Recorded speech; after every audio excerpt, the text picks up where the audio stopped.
Ladies and gentlemen, boys and girls, good afternoon, good morning, good night, whatever time it is in your area of the world. My name is George Lewinsky, and I have recently done some blood tests for men's hormone health. Now, the reason I'm creating this video, the reason I'm creating this training is for those of you that don't know me, that don't know my background, I've been studying the human body since the age of 13, if I'm honest with you. I've always been fascinated with it, trained for a long period of time. Been coaching since 2017, been helping my own clients since around about that point. And in recent years, I've become more and more and more interested in hormone health, in whether that be a female hormone health or male hormone health. So I kind of attended lots of courses and basically began my journey of understanding health on a much, much deeper level. Now, over the last 2 years, for those of you that don't know me, I've actually stepped into the mentoring space. So because I've stepped into the mentoring space, the whole kind of ideology of diving deeper into kind of men's hormone health or female hormone health has, if I'm honest, taken a bit more of a backseat for me because I have been a lot more focused on helping coaches and PTs to build their businesses. Now, today's video is going to be on my lab results. I want to be completely transparent with them. I want to share them with the world. I want to show you guys what they are, what they mean, how they work. And hopefully this will provide a little bit of an insight into what this kind of process looks like. For those of you that don't know Atlas Labs, I believe, have clinics all across the UK. I'm not affiliated with them. The service is brilliant, so I'll always pass it on. I went up to Manchester to meet Holly Devine. Holly, if you're watching this, you're an absolute G. Holly's the ultimate professional. Really, really, really detailed, great service, and you could not recommend it enough. Like I say, I'm not affiliated with these guys. I don't get any kind of discount or anything like that for saying this stuff. I'm just telling you because it was great. Anyway, I went for the creme de la creme test, which is basically the biggest investment and the thing that's going to yield you the most kind of plethora of results. As you can see here, you have to go through quite a rigorous kind of setup. In terms of making sure you're fasted, making sure that you've not trained vigorously beforehand to kind of not skew the results. I actually got my report back on my birthday, funnily enough. So my birthday, I opened my emails and I was like, fuck. Now, before I go into all the scary stuff, I just want to say that actually, overall, and I've kind of assessed this with my own coach, pretty happy with the results, I just turned 29, literally on the 27th of October.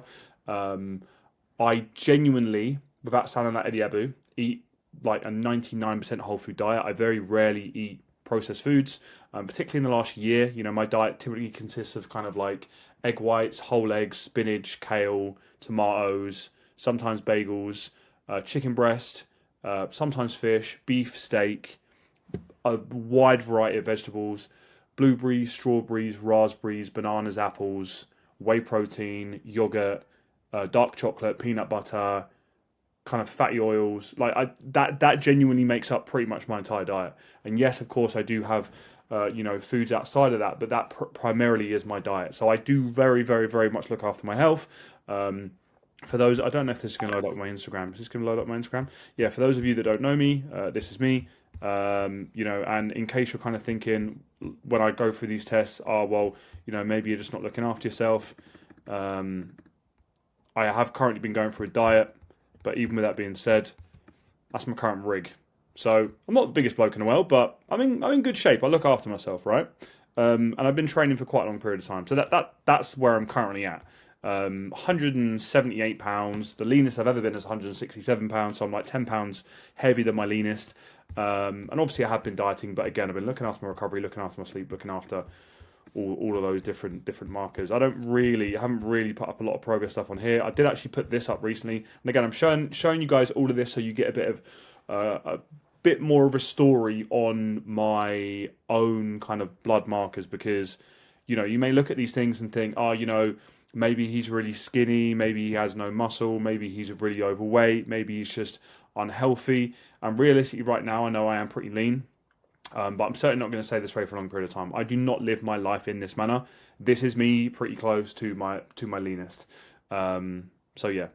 Anyway, let me talk you through my blood work.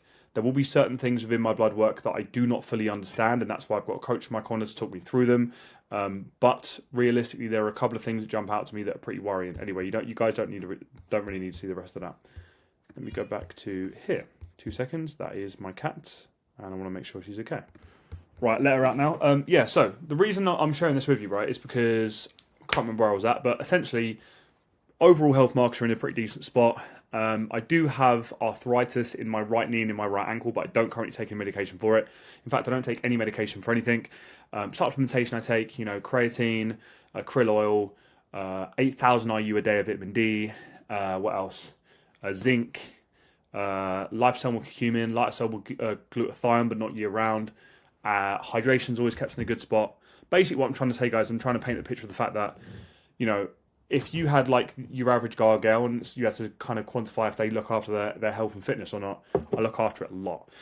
Now, in my previous relationship, I remember saying to my partner, we were in a relationship for close to 2 years, 1.5 years, and I remember saying throughout the relationship I didn't feel right.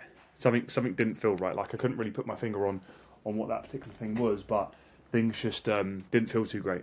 So with that being said, I kind of had this gut feeling that I needed to kind of get a few kind of things tested. So I went and did that. And these are the results. So first things first, within this analysis, as you can see, there's quite a lot to go through here. So don't worry guys, this isn't going to be like an hour-long video, but I'll talk you through these as best I possibly can, because this will help you to understand your health. Now, first things first, we've got blood pressure. Now, my blood pressure at the moment is 137/65. That is kind of high to normal range. One thing I will say is in the past, I actually used to suffer with low blood pressure. So if anything, as bizarre as it sounds, I actually didn't think it was that bad of a thing, that it increased a little bit, because within my family history and background, we do suffer from low blood pressure. So, realistically, that is something that we are going to begin to monitor a lot more. Blood pressure readers, I do have one somewhere here, but realistically, this is something that I think that everyone should keep an eye on. And you can get some from Amazon, and they're not that expensive. But anyway, blood pressure was on the slightly higher side, but not too worrying. Now, as we go into the full blood count, this was like the first thing that kind of was beginning to ring some alarm bells. Sorry. So mean cell hemoglobin. So this is a measure of the average amount of hemoglobin within a red blood cell. Large red blood cells generally have more hemoglobin, greater MCH, and small red blood cells generally have less hemoglobin. Okay, a decreased MCH can occur with iron deficiency anemia, which is associated with production of smaller than normal red blood cells. Basically, if you ever find that someone kind of looks a little bit anemic, so for me, I do find that oftentimes I can feel like my eye maybe pigmentation is a little bit off, or I feel a little bit gaunt, or just generally just feel like quite low in energy. I find this quite a lot when I play golf. I used to feel like that all of the time. And essentially, I need to supplement with B12 and with folic acid in order to kind of bring this back into range. So, when someone is particularly anemic, that's often kind of associated with the fact that they're like not eating enough fat or not eating enough red meat or whatever it may be. So that was the first thing, is getting it back into range and getting some folic acid in me. So that is something I'm going to be supplementing with. Red blood cell count was a little bit under. Now, this was something that did worry me quite a bit, I won't lie to you. However, this is something that I need to break down for people, because if you ever go get a blood test and you see this and you think I'm going to have a heart attack, then I'll break it down a little bit more. So creatine kinase is an enzyme present in muscle which leaks out into the bloodstream when damage to muscle tissue occurs. Okay, so increased creatine kinase will be associated with greater muscle mass. So I was like, okay, associated with greater muscle mass, muscle damage resulting from very heavy exercise, so weightlifting, contact sports, or long sessions. Myostasis, so inflammation of muscle tissue, injury, surgery, or intramuscular injections. And I don't do that, so it wouldn't be that. Early pregnancy can cause creatine kinase levels to fall. Now, the reason I want to focus on this is because an optimal range is between 400 and 320, right? This essentially, to a large degree, will tell you the strain that your heart is currently under. Now, when I saw my numbers up at 909, I freaked the fuck out and I thought I was about to have a heart attack. I Googled it, as a lot of people would Google, and I thought that I was going to be at risk of having some kind of aortic rupture or an aneurysm or something, because that's fucking high. Now, one thing I will note with this, guys, is that when you're looking at these readings, it's easy to look at that and immediately catastrophize and freak the fuck out. The reason that that's so high is because I weight train really heavy. It used to be 5 days a week. It's now 4 days a week because I couldn't recover from 5. And what I'm going to show you later will show you why I couldn't recover from 5. But the reason that's so high is because I weight train pretty heavily. So you're going to have a decent amount of strain on your body. Now, what I will highlight is for anybody who find weight training a lot, doing lots of cardio, doing lots of steps, like super active, is just to make sure that you are recovering properly. I thought I was recovering properly. Ironically, I'm not wearing it because it's charging, but I've got a Whoop band over there, and it'll often tell me that my strain is pretty high. And I kind of go, oh yeah, I'll just get to bed a little bit earlier, or I'll just have a bath or whatever. But I think when your strain is running really high for a long period of time, it's a pretty good indicator of the fact that you need to like chill the fuck out. Something that I have been doing, which isn't really something you do with your body, it's more with your mindset, is because I had a little bit of a tricky time for a while, going to therapy, journaling, meditating, spending time in silence, like actually allowing myself to be a little bit calmer, really helped with that. One thing that doesn't help, which ironically I've just finished one, if you're the kind of person who bangs back coffees constantly, then obviously that's going to have you in more of a sympathetic nervous system state for a long period of time throughout your day. So if, for example, you ever went and got a blood test and you saw that, maybe training needs to look at, you could need a deload, reducing of caffeine, relaxing a little bit more, having more sense of calm, meditation, journaling, even like guided meditation with an app like Headspace. Like, I'm not saying that these are going to like have them crash back into the green levels, but these are all things that can help reduce the stress, because obviously I've got quite a lot of stress on my heart right now and I want to bring that down. So that did scare me, but I want to talk you through some other markers. So overall, kidney health. Anyone who has a high level of protein within their diet will find, your kidneys are out of range. Realistically, this has been proven quite a few times now that actually a lot of doctors will say that having high levels of protein is bad for your kidneys. As long as you're drinking plenty of water and having lots of salt, which I do, it's fine. Urea, again, this I do need to dive a little bit deeper into, because this is the byproduct of protein metabolism in the liver. The vast majority of urea produced in the liver is removed by the kidneys. Therefore, urea levels in the blood are indicative of how well the kidneys are functioning. Elevated urea levels may be due to kidney disease, decreased blood flow to the kidneys, bleeding in the digestive tract, obstruction in the urinary tract, or dehydration. I could have been dehydrated that day, but I do need to go a little bit deeper into that. Liver health, again, not bad, in the amber range. Aspartame, again, not too bad. Calcium is depleted. Now, with depleted calcium, I'm 99.9% certain, just because, again, me and my coach will go through this and I have been dieting, it's just purely based off the fact that trying to get in sufficient levels of all of these micronutrients when you are in a highly, calorie deficit state is a range of that. So realistically, to bring those calcium levels back up, we simply just need to be making sure that we are kind of supplementing with that or adding it in from our diet. But I'll flick through this really quickly. Calcium adjusts is a mineral with many important roles in the body, including bones and teeth formation, muscle contraction, heart function, and nerve conduction. Hyperglycemia or an elevated calcium level may be associated with hyperparathyroidism, increased production of parathyroidism hormone, which regulates calcium levels. Hopefully you're following so far. Hypoglycemia or a low calcium level may be associated with malnutrition. I've been dieting. That's why it explains it. Malabsorption disorders, conditions that affect the ability of the intestine to absorb nutrients, hyperthyroidism, and vitamin D deficiency. I'm not vitamin D deficient, so it's not that, because that says later down. But essentially, guys, it actually says in here, if these run too low for too long, you can get osteoporosis, which is weakening of the bones. I have arthritis. So this needs to be fixed as soon as possible. So as soon as I finish my diet, which isn't that far off, we need to be making sure that calcium's back in a good spot. Vitamin B12, as you can see here, slightly on the high range, which is ironic because I actually need a supplement with B12 and folic acid. Now, as we go down here, obviously we've already covered that, we've covered this, we've covered this. This is the stuff that I wanted to tell you guys about, okay? This is the important stuff. Now, thyroid health. Thyroid health is very, very, very important. If your thyroid is low, that will cause you to really struggle to lose weight. Now, when I try to lose weight, I usually have to dig. When I say dig, when I tell people my calories, they usually go, what the fuck? It's always been the way for the whole of my life. So I can't even say that word. Basically, FT3 is a hormone produced by the thyroid gland that is involved in regulating the body's metabolism, okay? Now, 3T3 is a measure of the amount of active tridityrone circulating in the blood and helps elevate thyroid function. Elevated FT3 levels are associated with hyperthyroidism and overactive thyroid, while decreased FT3 levels are associated with hypothyroidism and underactive thyroid gland. So because my thyroid is underactive, that also means that my metabolism is slightly underactive, aka I would need to work harder than the average person in order to lose weight. That's basically what that's telling me. Now, this is the one that I wanted to talk about in this video, okay? Testosterone. Now, in my previous relationship, and this may sound like TMI, but I'm going to say it in the hopes that maybe it will help some men out there. I actually had some instances whereby, I mean, realistically for me, right, I've just turned 29 years old. What man in their right mind doesn't feel, sexually attracted to their partner? Now, again, this sounds TMI, but, with my previous partner, I can tell you now, again, may seem like TMI, but I'll just tell it straight. The attraction was absurd. AKA, it was like animalistic level attraction, I'm just going to be transparent with you. I'm not going to bullshit you.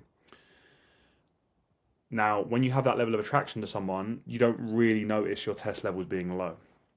And I didn't think they were low. When we first met for a good period of time, I didn't notice them being low. I only really noticed them being low when you get to that kind of comfortable stage where maybe, you're working a lot and you're kind of got other things going on in life. And then before you know it, you're being pulled up and being like, why are we not having sex? I'm like, we are. Realistically, because my testosterone levels were so low, my primary male hormone that literally drives male behaviors was so low that this number here, which is terrifying for me to say this out loud on a video, but I want to share this to hopefully help some men out there. My testosterone levels were probably around about the same levels of a 5-year-old girl.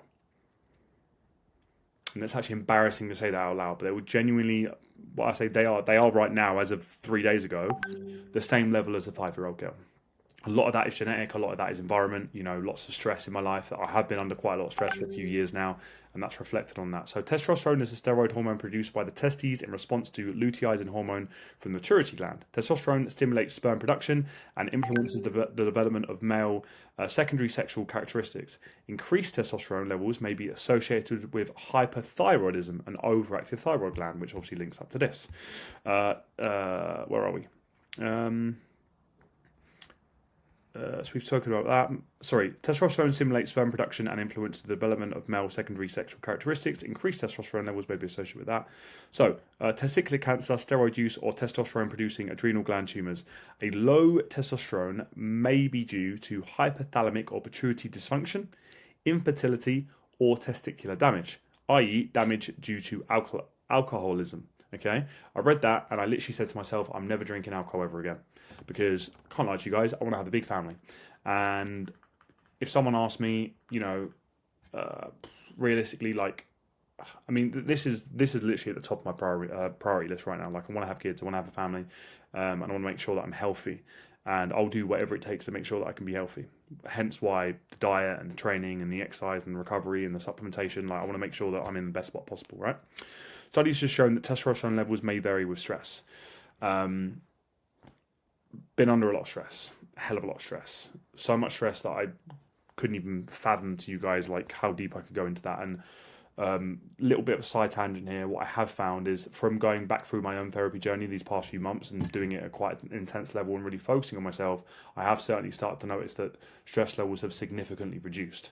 So if this is what this looks like after 2 months of therapy, 2 months of work, 2 months of recovery, 2 months of better sleep, 2 months of all the other things, I dread to think how much lower this could have been. And when I shared this with my coach, who, bearing in mind, has coached over 1,000 people, he referred back to me. I'm not sure if I can stitch the video in here at all, I don't know. But his actual words were, this is the lowest testosterone I've ever seen before, including for women. So that. Then we've got free androgen index. Okay, free androgen index describes the ratio of total testosterone to sex hormone binding globulin, a protein that binds testosterone. Calculating the free androgen index is useful for the elevation of abnormal testosterone levels. So basically, guys, to give you guys some context, obviously we've got the optimal range. If we went slap bang in the middle of that optimal range, it would be like 15. So right now I'm about 8 times lower, and that's not 8%, that's 8 times. Lower than I should be. So for that reason, I'm not sure exactly how I'm going to present this right now. It could be primarily more across on my Instagram. In fact, I would imagine it probably would be. But the reason that I'm sharing this all with you, and again, if I go through the rest of these, like realistic, like green, green, red, green, green, like all of these here, everything else is in a pretty good spot. And this is something that, when I had that conversation with my coach, we went through everything because, he reads bloods. It was nice to know that, things such as cholesterol, LDL, triglycerides, all of these are in like a really, really, really good spot. Obviously, creatine kinase we kind of mentioned earlier, but realistically, guys, like, diabetes, like glucose in a good spot, insulin's in a good spot, C peptides in a good spot. Like all of these are in a good place. Just blood pressure is obviously a little bit elevated, but testosterone and thyroid function is not in a good place. And the reason I'm sharing this with you is because I want to make it more normalized for men and women to go and get the bloods done, to, talk openly about it, to not be afraid of, opening up and being transparent about, their experiences with it. And ultimately, so that we can help come to a place whereby we can make sure that we're looking after our health in the best way possible. So, where do we go from here? Now, realistically, right now, after seeing these test results, we know that there are a lot of things that are going well, but there are also a lot of things that just simply aren't. And we need to make sure that we can fix the root cause of that, improve on that. There are quite a few things that we can start to do within lifestyle factors that can improve testosterone levels, ensuring that we're getting good enough sleep, ensuring that we're getting enough sunlight. I actually head to Dubai fairly soon, so the sunlight factor is going to massively help you with that. Diet, honestly, right now is in a fucking great position. Like, I eat very, very, very well, but obviously when I finish the dieting phase and then reverse out into a kind of muscle building phase or into a surplus, then, my body's going to be recovering a little bit better. Stress, ironically, the last 2 months has begun to improve. I was quite stressed for a period of time for lots of personal reasons, but it's begun to improve. So continuing to improve on that, continuing with the therapy, continuing with the meditation, continuing with the mindset work, continuing with the yoga, which I've been doing. But ultimately, we are at a level right now where my testosterone levels are that low that I will be going for a course of testosterone replacement therapy. Okay, so I will be going on TRT. I will be taking testosterone. And like I say, I will be trying to map that out with you all as best as I possibly can. But I wanted to share this video online today to hopefully highlight and help men to recognize that, and for women, but obviously because I'm a man and we're talking about testosterone, if you feel like something is wrong, tell somebody. I felt like something was wrong. I told a few people around me. It was kind of like, oh, it could be this, could be this, could be this, which, everyone around me has always been like insanely supportive with it. So anyone who's watching this who is a friend of mine or a family member or, my previous partner, then appreciate you guys hell of a lot. But yeah, I'm glad I went and got the test. I'm glad I went and got the bloods, and now I know what I know. It literally makes so much sense for so much. Because, if I've got the same testosterone as a 5-year-old girl, then how the hell am I even building muscle? How the hell am I even in the gym? How the hell am I even making progress? I don't even know. But I'm grateful for the fact that I've actually been able to make quite a lot of progress over the last few years, and it kind of blows my mind a bit and makes me kind of realize, wow, like, I do put in a lot of work to this. How much further forward could things be, and how much better could I feel? Because recording this today, I don't feel great. I really don't feel great, and I feel a little bit embarrassed, but I don't think there should be any cause to be embarrassed, because at the end of the day, if someone's hormones are out of whack, we should be able to talk freely about it and then talk about the next steps. So I will be running you guys through next steps as much as possible. If anyone has any questions about the experience, if anyone has any questions about what I'm going to do next, if anyone has any questions about the guidance I'm going to be seeking to increase my testosterone levels so they can fall into kind of those natural levels, or what the TRT process looks like, please drop it in the comments or drop me a message on Instagram at George Lewinsky, and I'll run you guys through what that looks like. All right. I love you guys. Take care and speak soon.